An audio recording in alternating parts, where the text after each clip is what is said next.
మీ ఇంట్లో మొదటి కోటీశ్వరుడు మీరే అవ్వాలనుకుంటున్నారా? ఈ ఫైనాన్షియల్ వెబినార్ లో ఇప్పుడే జాయిన్ అవ్వండి.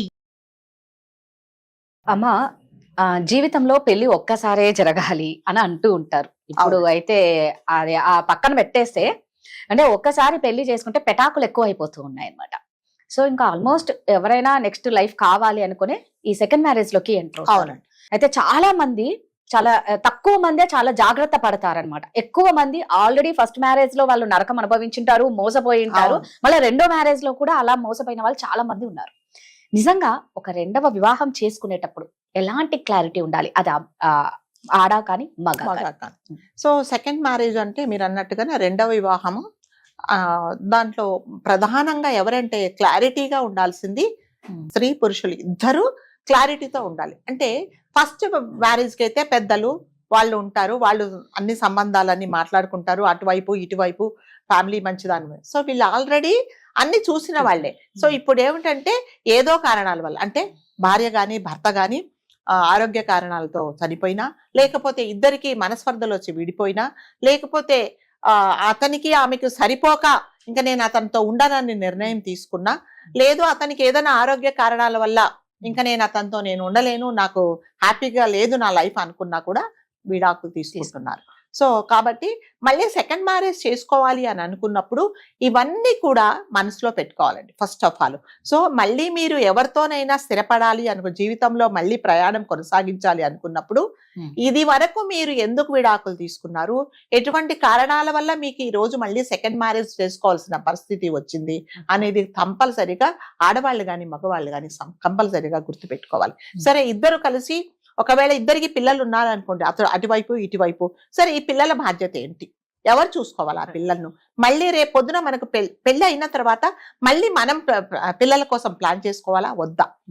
ఒకవేళ వద్దు అనుకుంటే మరి ఇతని పిల్లల్ని ఆమె పిల్లలను వీళ్ళిద్దరు ఆమె ఇతను మరి వాళ్ళ ఇద్దరికి పుట్టిన పిల్లల్లాగా చూసుకుంటే అంటే అంత పెద్ద మనస్సు ఉందా? అది కూడా క్లారిటీ ఉండాలండి. అదే అమ్మ పిల్లల దగ్గరే పిల్లలు వచ్చిందంతా పిల్లల దగ్గరే ప్రాబ్లం.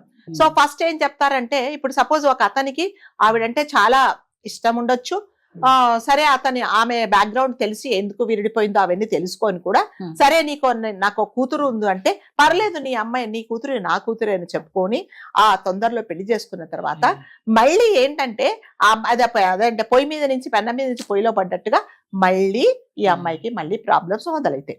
సో ప్రాబ్లమ్స్ ఎప్పుడంటే అంటే తల్లి ఎప్పుడైనా సరే అండి, సొంత భర్త సొంత తండ్రే పిల్లల్ని ఏమన్నంటే తల్లి ఓర్చుకోలేదు, తను ఒక దెబ్బ కొడుతుంది, తను ఒక మాట అంటుంది, కానీ తన తండ్రి అంటే తన భర్తే పిల్లల తండ్రి ఒక మాట గట్టిగా అంటే ఆమెకి ఏడుపు వచ్చేస్తుంది. అదే తల్లి మనస్సు.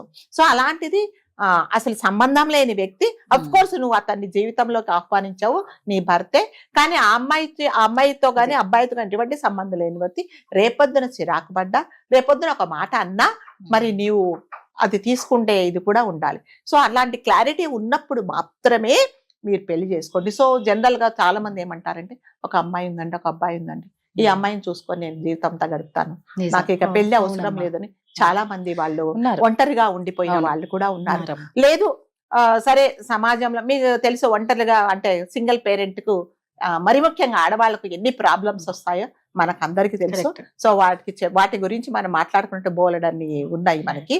సో కాబట్టి ఇదేంటంటే అంటే మరి ముఖ్యంగా అండి ఆడవాళ్లకు పిల్లలుంటే ఆ చేసుకుండే భర్తకు లేకపోతే మరి ఆమె పిల్లల్ని తన పిల్లలుగా చూసుకోవాలి అంటే ఒక అంటే దేవుడు లాంటి మనసు ఉంటేనే అతను తన పిల్లల్ని యాక్సెప్ట్ చేస్తాడు. నాకు తెలిసిన ఒక అమ్మాయి అండి, చాలా మంచి ఉద్యోగం చేసేది, చార్టర్డ్ అకౌంటెంట్ తను. ఆమెకు అంటే జనరల్ గా మామూలుగా మ్యారేజ్ అయింది, అయిన తర్వాత ఏదో ప్రాబ్లం వచ్చి ఆమె విడిపోయిందండి. విడిపోయిన తర్వాత ఏం చేస్తుందంటే మ్యాట్రిమోనియల్లో ఒక ఇది ఇస్తే అతను వచ్చాడు.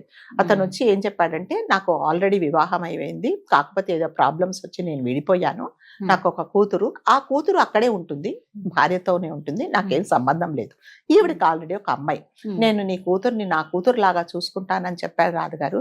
ఆ అమ్మాయి అంటే నేను కూడా వెళ్ళాను ఆ పెళ్లికి, చాలా సంతోషపడ్డాం మేము కూడా. పాపం ఈమె ఆవిడ చాలా మంచిది అనమాట, చాలా మంచి పొజిషన్ లో ఉన్నారు ఆవిడ.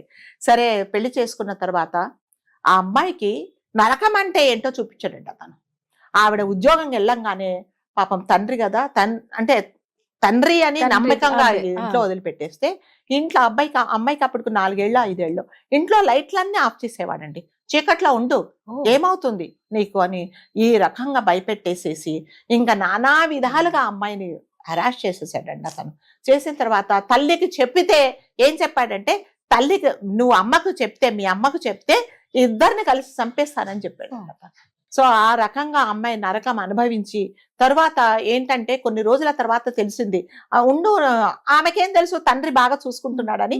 ఆఫీస్ నాన్న చూసుకుంటారంటే, అమ్మ నేను నాన్న దగ్గర ఉండానంటే 2 దెబ్బలు వేసేది. ఎందుకుండవు, నానంటే ఏమనుకుంటున్నావు అని. పాప ఈమెకు అసలు విషయం తెలియక నెమ్మదిగా తెలిసిన తర్వాత అతని నుంచి మళ్ళీ విడిపోయిందండి. చూసారా, దెబ్బ మీద మళ్ళీ దెబ్బ. అందుకని అంటే మీరు ప్రామిస్ చేసే ముందు, మరి ముఖ్యంగా మగవాళ్ళు, ఆడవాళ్లకు పిల్లలు ఉన్నప్పుడు మీరు ప్రామిస్ చేసే ముందు నిజంగా మనస్ఫూర్తిగా మీరు చెప్పిన మాట జీవితాంతం ఆమెను అలాగే చూసుకుంటారా అనేది తప్పకుండా మీరు ఆలోచించుకోవాలండి. లేదు మీకు అంత పెద్ద మనసు లేదు అంటే, ఆ పిల్లల బాధ్యత నేను చూసుకోను, నాకు నువ్వే కావాలి అన్నప్పుడు, అంటే అతని మనసు ఎలాంటిది, మరి నిన్ను కూడా అలా చూసుకుంటాడా, అంటే నీ శరీరము నువ్వే కావాలి కానీ నీ పిల్లలు అవసరం లేదన్న మనిషిని నువ్వు మళ్ళీ నీ జీవితంలో ఆహ్వానిస్తే నీకు మళ్ళీ సమస్యలు ఉంటాయా ఉండేది అనేది ఎవరికి వాళ్ళు క్లారిటీ తీసుకోవాలండి. లేకపోతే చాలా కష్టం నిజం కదా. కాకపోతే ఇంకా కొంచెం ఏంటంటే, కొంతమంది పిల్లలు మేము పెద్దవాళ్ళం అయిపోయాము, మాకు తండ్రి లేడు, ఏదో కారణాల వల్ల విడిపోయింది మా అమ్మ, సో కాబట్టి పెద్ద మనసు చేసుకొని దగ్గర ఉండి తల్లికి పెళ్లిళ్ళు చేసినవి మనం చాలా మంది సెలబ్రిటీస్ చూసాము, మన చుట్టాపక్కలలో చూసాము. సో వాళ్ళు నిజంగా హ్యాపీగానే ఉన్నారండి. అంటే ఏదైనా సరే వీళ్ళిద్దరు పెళ్లి చేసుకోవాలనుకున్న, విడాకులు తీసుకున్న, అంటే ఎవరు భార్యాభర్త విడిపోయిన వాళ్ళు రెండో వాళ్ళు పెళ్లి చేసుకుంటుంటే కంపల్సరీగా పిల్లలు ఉంటే పిల్లల అనుమతి తీసుకోండి. పిల్లలకు కంపల్సరీగా చెప్పాలండి.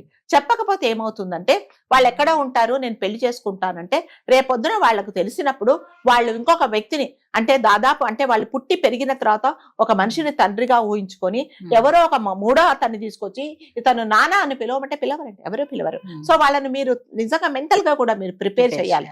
అలాంటి ధైర్యం కూడా మీకు ఉండాలి. అంటే ఇదేదో 1 రోజు 2 రోజులతో కాదు కదండి, జీవితాంతం అతనితో మీరు కలిసి ఉండాలనుకున్నప్పుడు క్లారిటీ అనేది ఇంపార్టెంట్.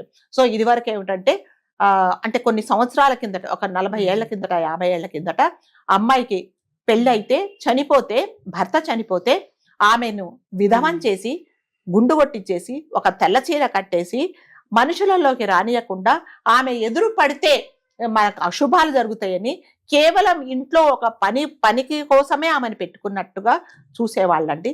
కాకపోతే మన వీరేశలింగం పంతులు గారు దయ వల్ల, సో అతను తీసుకొచ్చిన ఒక దీని వల్ల, అంటే నిర్ణయం వల్ల చాలా మంది జీవితాలు బాగుపడ్డాయి. అంటే సెకండ్ మ్యారేజెస్ కు ప్రతి ఒక్కరు తల్లిదండ్రులు కూడా ఒప్పుకుంటున్నారు. సో ఒప్పుకుంటున్నారు కాబట్టి వీళ్ళు కూడా చేసుకుంటున్నారు. కాకపోతే ఏంటంటే, ఇప్పుడు మీరు ఇంతకు ముందు జరిగిన ఏదైతే సంఘటనలు జరిగినాయో వాళ్ళిద్దరు ఒకటే నిర్ణయం ఏం తీసుకోవాలంటేనండి, ఇది వరకు నీ జీవితంలో గానీ, నా జీవితంలో గానీ, మొదటి భర్తతో గాని, మొదటి భార్యతో గాని మనకు జరిగినది ఏ విషయాలు కూడా మన ఇద్దరం మాట్లాడుకోకూడదు అనేది కంపల్సరీగా ఉండాలండి. లేకపోతే అది చాలా అంటే విపరీతాలకు దారి తీస్తుంది అనమాట. ఎవరు మాట్లాడుకోవద్దు. ఇప్పుడు మనము చనిపోయిన తర్వాత, మళ్ళీ పుట్టిన తర్వాత పోయిన జన్మ మనకు ఎలా గుర్తుంటుందో, మీరు అలాగే అంటే మీ జీవితంలో నుంచి శాశ్వతంగా వెళ్ళిపోయిన వ్యక్తిని మీరు ఆడవాళ్ళు కానీ మగవాళ్ళు కానీ అసలు గుర్తు చేసుకోకూడదు. అతను నాకు లేడు, అతను నాకెవరో తెలియదు. మనం రోడ్డు మీద వెళ్తుంటే ఎంతమందో వెళ్తారు, తెలియని వ్యక్తులను మనం ఎలా చూస్తామో అలాగే మీ జీవితంలో అతను వచ్చాడు వెళ్ళిపోయాడు అనేది క్లారిటీగా ఒక ప్రామిస్ చేసుకోవాలండి ఇద్దరు. ఎటువంటి పరిస్థితుల్లో నువ్వు కానీ నేను కానీ మన జీవితాల నుంచి వెళ్ళిపోయిన వ్యక్తుల గురించి మాట్లాడుకోము అనేది ఉండాలి. లేకపోతే చాలా కష్టం అవుతుందండి. తర్వాత వీళ్ళ ఫ్యామిలీ నుంచి, అత్తగారి వైపు నుంచి, మామగారి వైపు నుంచి, అతని వైపు నుంచి, ఈ వాడి వైపు నుంచి ఎటువంటి ప్రాబ్లమ్స్ ఉండకూడదు. లేకపోతే ఏమవుతుందంటే కొన్ని ఇట్లాంటి ప్రాబ్లమ్స్ వచ్చినప్పుడు మేమేం వెంటబడలేదు, మీ అబ్బాయి మా అమ్మాయి వెంటపడ్డాడు అనేసి ఇలాంటి పోట్లాటాలు కూడా జరుగుతూ ఉంటాయి. కాబట్టి ఏదైనా సరే సెకండ్ మ్యారేజ్ చేసుకుంటే వాళ్ళు అంటే మెచ్యూరిటీతో ఉంటారు కదండి, ఆటుపోట్లు తిన్న వాళ్ళు కాబట్టి మెచ్యూరిటీతో ఉంటారు కాబట్టి వీటన్నిటి విషయాల మీద క్లారిటీ తీసుకుంటే జీవితాలు బాగుపడతాయండి. లేకపోతే ఏమిటంటే అంటే రెండో మ్యారేజ్ చేసుకున్న బాబోయ్ ఎందుకు అనవసరంగా మళ్ళీ నేను చేసుకున్నానే, అలా ఉన్నా బాగుండేదే అవును. నేను అనే ఆలోచన లేకుండా సంతోషంగా ఉంటాము. తను నన్ను చూస్తాడు, నా పిల్లల్ని చూస్తాడు, లేకపోతే ఈవిడ నా పిల్లల్ని చూస్తుంది అనే ధైర్యము అనే నమ్మకం ఉన్నప్పుడు మాత్రమే సెకండ్ మ్యారేజెస్ కు వెళ్ళాలి. రైట్, నిజము. ఎందుకంటే మనం బతికేదే పిల్లల కోసం అనుకున్నప్పుడు ఎప్పుడైతే మన పిల్లల్ని యాక్సెప్ట్ చేస్తారో, మన పిల్లల్ని బాగా చూసుకున్నారు అంటే ఆటోమేటిక్ గా మనల్ని బాగా అంటే కొన్ని సందర్భాలలో తల్లి ఏమనుకుంటుంది, నన్ను చూసుకోకుండా పర్లేదు, నా పిల్లల్ని పిల్లల్ని చూసుకుంటే ఇక్కడ చాలు పిల్లలే అని అనుకుంటుంది అనమాట. అలాంటప్పుడు అలాంటి వాళ్ళు దొరకడం కూడా చాలా అదృష్టం అండి. నిజం. అందుకని ఆ క్లారిటీ మాత్రం కంపల్సరీగా ఉండాలండి సెకండ్ మ్యారేజ్. నిజమమ్మా. Thank you. Thank you.